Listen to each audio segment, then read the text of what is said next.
ஆச்சி கொழுக்கட்டை மாவு வந்தாச்சு. ஆச்சி கொழுக்கட்டை மாவிற்கு கொழுக்கட்டை அச்சை கேட்டு வாங்குங்கள். தற்போது தென்காசி மாவட்டம் கடையநல்லூரில் அதிமுக பொதுச் செயலாளர் பழனிசாமி பரப்புரை மேற்கொண்டு வருகிறார். அதனை பார்க்கலாம்.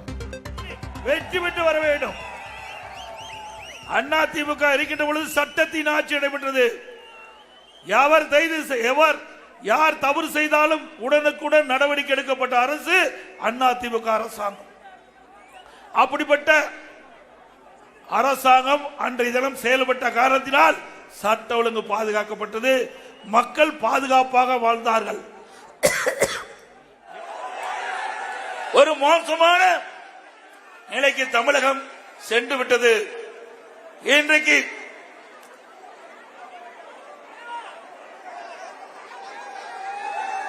பெண்களுக்கும் பாதுகாப்பு இல்ல, பொதுமக்களுக்கும் பாதுகாப்பு இல்ல.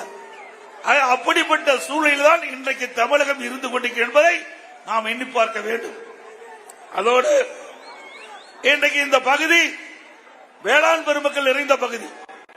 முழுக்க முழுக்க விவசாயத்தை நம்பி வாழ்கின்ற மக்கள் தான் அதிகமான பேர். விவசாயம், விவசாய தொழில், விவசாய தொழிலாளி இரண்டு மக்களும் இருக்கின்ற பகுதி, வியாபாரிகள் நிறைந்த பகுதி. இந்த பகுதி மக்களுக்கு தேவையான திட்டங்களை கொண்டு வந்து நிறைவேற்றப்பட்ட அரசாங்கம் அதிமுக அரசாங்கம்.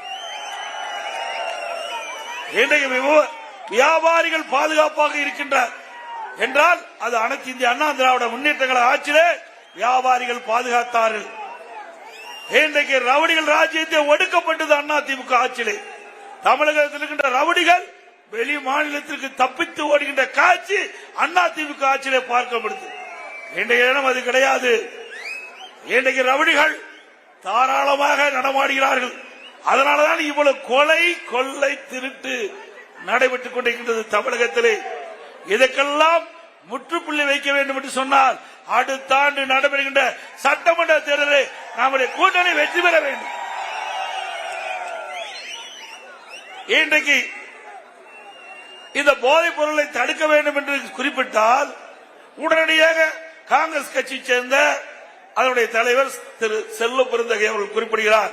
ஏன் குஜராத்தில் விற்கலையா, மற்ற மாநிலத்தில் விற்கலையாங்கிறார். தமிழ்நாட்டை பத்தி பேசுங்க. தமிழ்நாட்டுக்கு தானே செல்வ பெருந்தகை காங்கிரஸ் கட்சியுடைய தலைவரா இருக்காரு. தமிழ்நாட்டு மக்கள் பாதிக்கப்படுறாங்க போதைப் பொருளால. மாணவர்கள், இளைஞர்கள், பொதுமக்கள் போதைக்கு அடிமையாகி சீரழியிட காட்சி தமிழகத்தில் பார்க்கப்படுகிறது. இதை குறிப்பிட்டு பேசினா அவர் மற்ற மாநிலத்தை ஒப்பிட்டு பேசுறார். சரி, மற்ற மாநிலத்தில் நீங்க பேசுவதாக இருந்தால் நாடாளுமன்றத்தில் பேசுங்க. நீங்க தானே எப்பொழுது பார்த்தாலும் இன்றைய முதலமைச்சர் ஸ்டாலின் அவர்களும் காங்கிரஸ் கட்சி சேர்ந்தவர்களும் திமுக கூட்டணியில் அங்கமைக்கின்ற கட்சிகள் நாங்கள் 2024 நாடாளுமன்ற தேர்தலில் 39 இடத்துல வெற்றி பெற்றோம் என்று நீங்கள் பெருமையாக பேசிக் கொண்டிருக்கிறீர்களே, நாடாளுமன்றத்தில் பேசுங்க. அதுக்கு தானே மக்கள் உங்களை வெற்றி பெற்று நாடாளுமன்றத்துக்கு அனுப்புனாங்க. அங்க பேசுறதுக்கு தில்லு திராணி இல்ல. நாடாளுமன்றத்தில் பேசுவதை நாடாளுமன்றத்தில் பேசணும். தமிழ்நாட்டில் பேசுவதை தமிழ்நாட்டில் பேசணும். தமிழ்நாட்டு மக்கள் இருக்கிற பிரச்சனையை நாங்க பேசுறோம். அதை தீர்ப்பதற்கு இந்த முதலமைச்சருக்கு தில்லு திராணி தெம்பு இல்ல. அதுக்கு வக்காலத்து வாங்குறாரு காங்கிரஸ் கட்சி தலைவர். அது மட்டும் இல்ல, இன்றைக்கு இஸ்லாமிய பெருமக்கள் அதிகமாக வாழ்கின்ற பகுதி, கிறிஸ்துவ பெருமக்கள் அதிகமாக வாழ்கின்ற. சிந்திச்சு பாருங்க.